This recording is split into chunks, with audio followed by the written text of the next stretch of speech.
Libro de Nahum. ¿Te puedes imaginar lo que puede pasar con un pueblo que ha conocido a Dios, pero que con el paso del tiempo se olvida de Él y vuelve a su maldad? Esto es lo que le pasó a la ciudad de Nínive, y está narrada en el libro de Nahum. Nahum significa consuelo en hebreo, y sin duda debe haber consolado a los israelitas que habían sufrido a mano de los asirios. Nahum es un breve libro profético que anuncia la caída de uno de los peores opresores de Israel, el antiguo imperio asirio y su capital, Nínive. Lo que hasta ahora se conoce en relación con la vida de Nahum es exclusivamente lo que el propio libro aporta. Menciona que nació en Elcos, pero no se ha logrado identificar la población así llamada.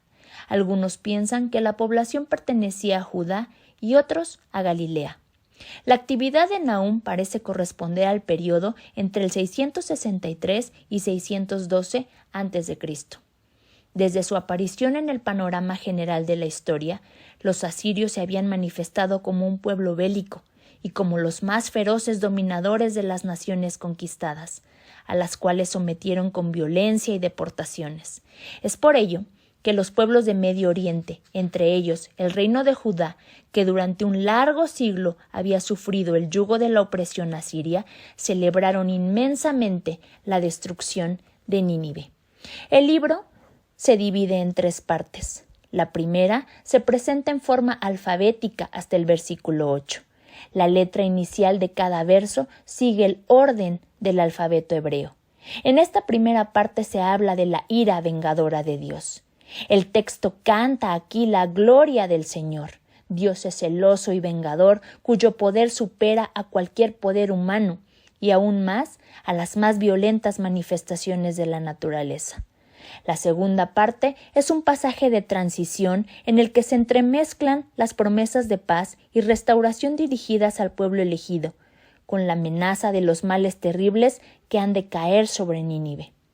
En la tercera parte, el profeta describe el asalto a la ciudad odiada, la cual ha de arrasar en su derrota el hundimiento definitivo del imperio asirio. ¿Cuál es el mensaje central de Nahum? La decadencia finaliza en la destrucción, y aunque el Señor es tardo para la ira, también es grande en poder y no absolverá a los malvados. Puede que tú pienses que este libro habla únicamente de cosas pasadas, pero es un libro más actual que nunca. Dios derrotará la maldad humana, no se olvida de los inocentes y promete proporcionar refugio en el día del juicio a todo aquel que se humille ante él mismo. ¿Cuántas veces nos hemos olvidado de Dios y no nos hemos arrodillado ante su presencia? No hemos buscado su presencia. Se nos han olvidado las promesas que Él ha dado para nuestra vida.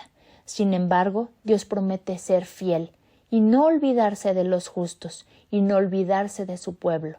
Seamos contados entre los pueblos del Señor. ¿Cómo era Dios para Nahum? En primer lugar, Dios era divino, guardia, quien viene a rescatar a su pueblo destruyendo a sus enemigos. Dios trasciende los límites de la naturaleza. Incluso el mar, el viento lo obedecen. Dios no puede ser vencido, ni siquiera por un imperio. Y Dios puede destruir a los enemigos de su pueblo. No solo profetiza Nahum contra Nínive. Dios se alza para enfrentar a quienes se oponen a Él en cualquier momento de la historia de la humanidad. ¿Quién puede desafiar a Dios? La misma palabra lo dice, ¿quién como Dios? No hay otro en esta tierra. Este libro de Nahum habla de 2 épocas importantes para la ciudad de Nínive. En la primera, la ciudad se arrepintió con Jonás. Dios los perdonó y no los destruyó. 150 años más tarde, Nínive se había olvidado de su avivamiento y había vuelto a sus acciones violentas, a la idolatría y a la arrogancia. La profecía de Nahum se cumplió al pie de la letra. Y tal vez tú te puedas preguntar, ¿por qué Nínive volvió a su maldad? Nínive tuvo un final triste. Su arrepentimiento fue genuino, pero duró poco. La gente se volvió a Dios, lo hizo de corazón, ayunaron, pidieron perdón y adoraron. al Dios verdadero. Pero esas personas llegaron a viejas, murieron y no transmitieron su creencia en Dios. Las personas se olvidaron del profeta que predijo su destrucción y su relación se fue debilitando y acabando, de modo que volvieron a sus prácticas de idolatría. Y la misma Escritura dice que Dios no puede ser burlado. Nosotros tenemos esa responsabilidad, permanecer en su palabra y mantener vivo ese fuego que el Señor ha puesto en nuestras vidas. Sabemos las consecuencias terribles para quien vuelve a su idolatría. Dios mismo te dice, no pongas tu mirada atrás, mira hacia adelante, no traigas a la memoria las cosas antiguas, las cosas viejas pasaron. No te concentres en lo que no pudo ser, concéntrate en lo que Dios está haciendo en tu vida y en lo que va a hacer. Nahum invita a mirar hacia los montes, busca la presencia de Dios y recibe las buenas noticias de paz. Dios es bueno y da fortaleza el día que nosotros estamos angustiados. Dios es tu auxilio, Dios es tu fortaleza, Dios es tu refugio. No hay otro, dice la Escritura, como el Señor. ¿Qué verdades están contenidas en este libro? La gloria de Dios en el juicio es digna de alabanza.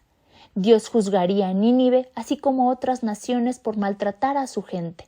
Si tú piensas que tu enemigo quedará sin castigo, confía en la justicia divina.